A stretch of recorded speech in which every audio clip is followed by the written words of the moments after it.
Ugandan Army in action. An outfit that seems to do what it wants, when it wants in this country with an elaborate military history. Here in Sironko district in eastern Uganda, the military was accused of attacking a politician from the opposition FDC and a journalist who was also allegedly shot by the soldiers. The role of the army in Uganda politics dates back to the Bush War of the 1980s. They fought alongside Museveni and were by his side when he marched to victory in 1986. In fact, the ruling NRM party was born out of the army movement, the National Resistance Army. Soon, the army generals were holding top posts in government. Currently, 10 parliamentary seats are allocated to them. They are influential even at cabinet level. In fact, the army is so deeply rooted in Ugandan politics that the president's main political rival, Kizza Besigye, is himself a retired colonel.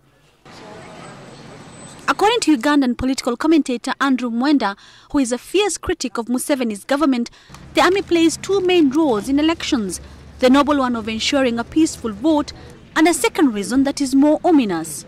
It also plays the rigging role for the president, because if he has some ballot boxes to stuff and critique, it's normally done in military barracks. Despite this, Mwenda believes that the hold the army had over Uganda politics is slowly loosening. So if you came here in 1996, you had generals standing on rostrums with the president, including this Besigye, who was a colonel in the army. He was with President Museveni in Rukunjiri. I was there campaigning for him. But people, raised issues about it, and now we are no longer seeing active officers of the army on the campaign trail with the president. He's really with an entourage of civilians. It will, however, take a long time before the army's mark is fully erased from Ugandan politics. After all, many here believe that even the current president serves at the pleasure of top generals.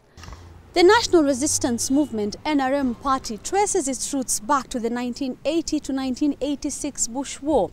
And to date, critics believe it has remained a hostage to the ways of its precursor, the National Resistance Army.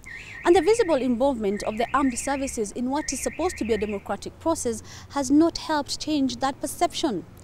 Jamila Mohammed, NTV, Kampala, Uganda.